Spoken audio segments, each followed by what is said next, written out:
All right, let's get right into it. There's been some news coming out of Taiwan that, on the surface, sounds pretty alarming. We're talking about dozens of essential medicines being pulled from the market. But, when you dig a little deeper, it turns into this really fascinating case study on just how resilient a supply chain can be. So this really brings up a huge question, right? What happens when almost 50 critical drugs are suddenly gone? I mean, just scheduled to disappear from pharmacy shelves. On paper, that sounds like a total public health nightmare. And here's the number that's been making headlines: 47. That's the key figure here. According to Taiwan's Food and Drug Administration, the makers of 47 essential medicines have given notice that they're stopping sales in Taiwan by September of 2025, and they've done this by giving the legally required heads up.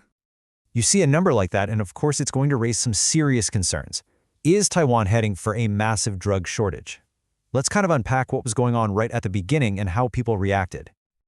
Okay, so first things first, we've got to understand what essential drugs even means in this context. It's not just a general term. In Taiwan, it's an actual legal classification for medications that are considered absolutely critical. And because of that status, manufacturers can't just decide to stop selling them tomorrow. They're legally required to give a 6-month warning. So that 6-month window is huge, right? It gives health authorities crucial time to prepare and react. So let's look at what the government is actually doing to handle this potential gap. And this is where the story takes a turn. Here's the key message, and it's coming straight from the health minister, Xie Chengliang. He says that even with 47 drugs being withdrawn, they don't expect it to cause major shortages. So how is that possible? Well, here's the breakdown, and it's pretty straightforward.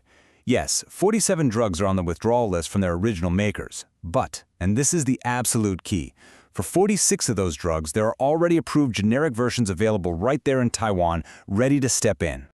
So that just leaves one single medication that's a bit of a special case. It's an injectable drug called cyclosporin. It's an anti-rejection drug, absolutely vital for organ transplant patients, and it's the only one on that list of 47 without a locally approved generic ready to go. Okay, so the problem just got a lot smaller, didn't it? We've gone from a crisis of 47 drugs down to a challenge with just one. So the next question is obvious. What are the specific, concrete steps being taken to make sure no patient misses out on this critical medicine? And they have a solid multi-stage plan in place. For starters, right now, supplies are totally fine. Then, and this is a big deal, the original company, Padagus, has agreed to keep supplying the drug all the way through the end of 2026. That buys them a lot of time. And for 2027 and after, the Ministry of Health is going to use what they call project-based imports to source the drug and other suitable generics from other countries.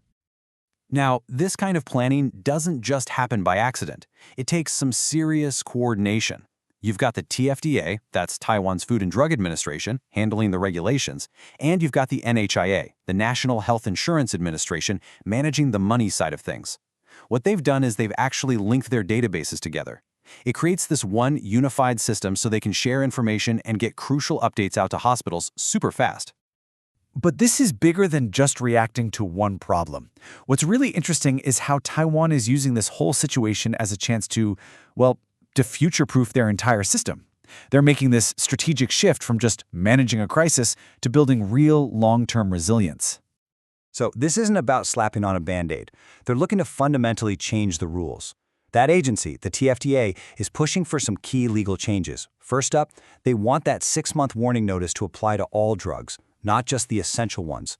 Second, they want the power to step in and manage the drug supply during a shortage, to stop people from hoarding. And third, and this is really important for patients, they're making sure that any temporary alternative drugs are covered by the drug injury relief system.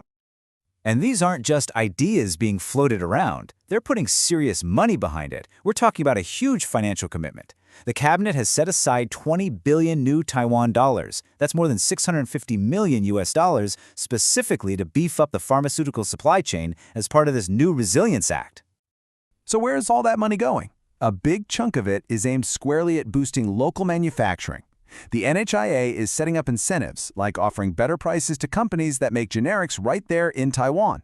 They're even creating a new system that lets drug prices go up if manufacturing costs rise.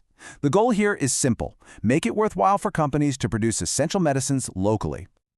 It's tempting to look at this and just assume it's all about money, that companies are leaving because of price disputes. But to really get what's happening, we need to zoom out a bit and look at the bigger global picture. The truth is, companies pull out of markets for all sorts of reasons. It could be the size of the market, rising costs, or just a change in their own corporate strategy. But what's really fascinating is that this fits into a much larger global trend. All over the world, countries are starting to move away from these long, complicated, and frankly, fragile supply chains. The new goal is localized manufacturing, and Taiwan's plan to boost its own domestic production? It lines up perfectly with that global shift. And that really brings us to the final big picture question here. What's happening in Taiwan? Well, it's like a snapshot of a challenge that pretty much every country is grappling with right now.